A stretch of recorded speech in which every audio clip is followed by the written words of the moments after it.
डोंगरी मुंबई का वो हिस्सा है जहां साधारण मिडिल क्लास तबके के लोग रहते हैं।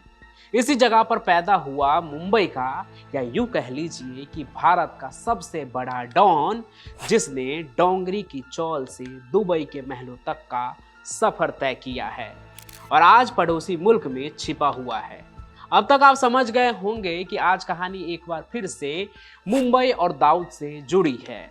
लेकिन आज तक मैंने आपको दाऊद से जुड़ी उसकी कहानी बताई है, सुनाई है, लेकिन आज जो सफ़र शुरू कर रहा हूँ उसके जरिए दाऊद की ज़िंदगी की हर उस छोटी बड़ी घटना के बारे में आप जानेंगे जिसने उसे भारत में अंडरवर्ल्ड का बेताज बादशाह बना दिया। ये सभी वो चीज़ है जो मैंने आपको आज से पहले नहीं बताया है। आज एकदम शुरू से शुरू करूँगा, ध्यान से सुनिएगा ये कहानी आप।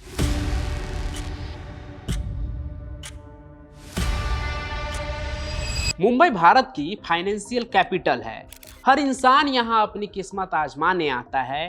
कहते हैं कि अगर आपके पास दिमाग है और आप कुछ कर दिखाने की हिम्मत रखते हैं तो फिर आपको इस शहर में एक फकीर से अरबपति बनने से कोई नहीं रोक सकता है। मुंबई में देश के हर हिस्से से लोग आते हैं, जैसे यूपी बिहार से मेहनत करने वाले मजदूर और किसान, तो गुजरात से बिजनेसमैन, बंगाल से कलाकार आते हैं, तो आंध्र प्रदेश से रेस्टोरेंट बिजनेस में माहिर सेट्टी लोग। और इन लोगों के मुंबई आने और कामयाबी हासिल करने के साथ ही आया मुंबई में अंडरवर्ल्ड। मुंबई के पहले डॉन्स में हाजी मस्तान, वरदराजन और करीम लाला का नाम मशहूर है।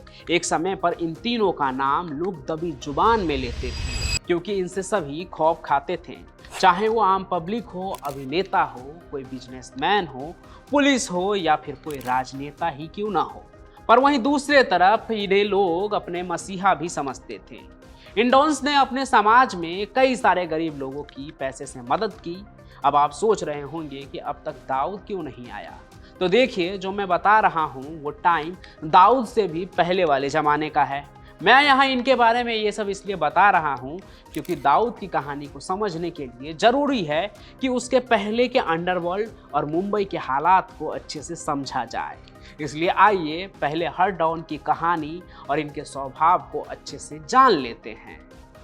इस तिगरी में सबसे पहले बात करते हैं डॉन वरदराजन की, यानी वरदा भाई की। वरदराजन मुदलियार काम की तलाश में साल 1945 में तमिलनाडु से मुंबई आया। मुंबई में वरदा ने वीटी स्टेशन पर ही कुली का काम शुरू कर दिया। यूं तो वरदराजन खुद गरीब था, लेकिन फिर भी स्टेशन के पास ही स्थित बाबा बिस्मिल्लाह शाह की दरगाह पर गरीबों को खाना खिलाया करता था। इस वजह से शुरू से ही धारावी की झोपड़पट्टी में रह रहे कई लोग वरदा का नाम जानने लगे थे। सन 1950 की बात है। चीफ मिनिस्टर मोरारजी देसाई की सरकार ने स्टेट में शराब पर प्रतिबंध कर दिया था, जिसके चलते राज्य में अवैध शराब और स्मगलिंग जैसे काम तेज हो गए। वरदा की मुलाकात भी शराब के स्मगलर से हुई। मद्रास से मुंबई बड़ा आदमी बनने का सपना लेकर आने वाला वरदा इस काम में जल्दी पैसा कमाने का जरिया देख लेता है। यहीं से उसने क्राइम की काली दुनिया में अपना पहला कदम रख दिया। सबसे पहले वो दूसरे डीलर्स के लिए पुलिस की आंखों से बचकर शराब को एक जगह से दूसरी जगह ले जाने का काम करने लगा। उन दिनों शराब के अवैध बिजनेस पर मुत्थू नाम का एक व्यक्ति का राज हुआ करता था, लेकिन वो बीमार रहने लगा और बीमारी के चलते जैसे ही मुत्थू ने सेमी रिटायरमेंट लिया, वरदा ने मुत्थू का सारा अवैध शराब का बिजनेस अपने हाथ में ले लिया। सिर्फ यही नहीं, उसने थॉमस कुरियन नाम के एक आदमी को अपने साथ लिया और खुद की एक गैंग बना ली। फिर अवैध शराब बनाने और बेचने के धंधे में भी उतर गया। वो दोनों लोग इस गैंग को मद्रासी गैंग बुलाते थे। दूसरी तरफ 1955 आते आते हाजी मस्तान ने खुद को मुंबई अंडरवर्ल्ड में स्थापित कर लिया था।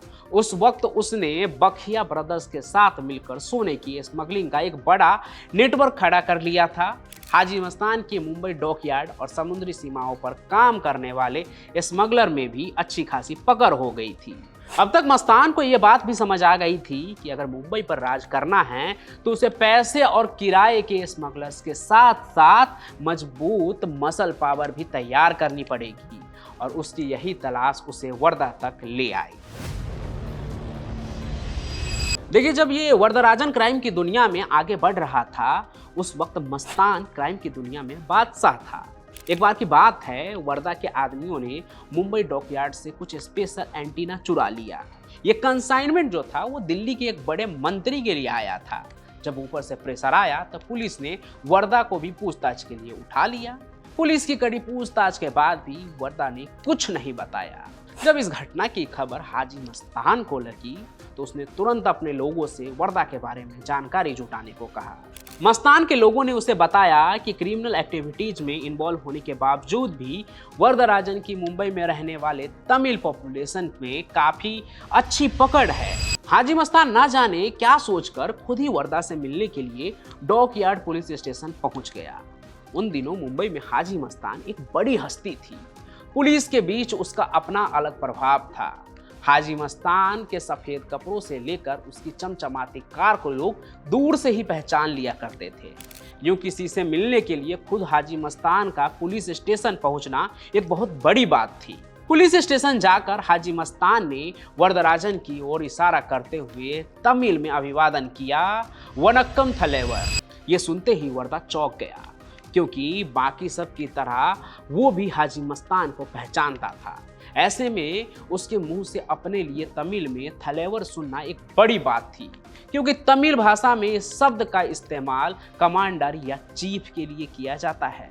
मस्तान ने अपने कॉन्टैक्ट्स के जरिए पुलिस और वर्दा में समझौता करवा दिया और वर्दा को पुलिस ने छोड़ दिया। अब हाजी मस्तान तो अपने मकसद के साथ पुलिस स्टेशन पहुंचा था और वर्दा को छुड़ा लिया, क्योंकि जब हाजी मस्तान की कहानी मैंने आपको पहले सुनाई थी तो आपने ये जाना था कि हाजी मस्तान एक ऐसा डॉन था जिसने खुद से कभी एक भी गोली नहीं चलाई। भारत का अकेला ऐसा डॉन था जिसे कभी गोली जलाने की ज़रूरत नहीं पड़ी। पर ऐसा तो था नहीं कि उनके लिए गोलियां नहीं चली। वर्दा से मिलने की वजह यही थी कि वर्दा हिम्मत वाला था, जो पुलिस के आगे भी नहीं टूटा, और हाजी को अपने स्मगलिंग के बिजनेस में ऐसा ही कोई चाहिए था। पर क्या वर्दा हाजी के नीचे काम करेगा? लेकिन हाजी को न कह पाना भी उसके लिए मुश्किल है। ऐसे में क्या करेगा वरदराजन मुदलियार? आप देखेंगे ये सब कुछ कहानी के अगले भाग में। और अगर हाजी मस्तान की कहानी देखनी है तो चैनल पर देख सकते हैं। ये कहानी कैसी लगी आपको, ये कमेंट में ज़रूर बताइएगा। और साथ ही साथ इस कहानी को लाइक कीजिए, ज़्यादा से ज़्यादा शेयर कीजिए और हमारे इस चैनल को सब्सक्राइब भी कर लीजिए, ताकि अगले भाग की जो नोटिफिकेशन है वो आप तक बिना किसी रुकावट के पहुंच जाए। हम फिर मिलेंगे नए सफ़र में, तब तक के लिए आपका बहुत बहुत धन्यवाद।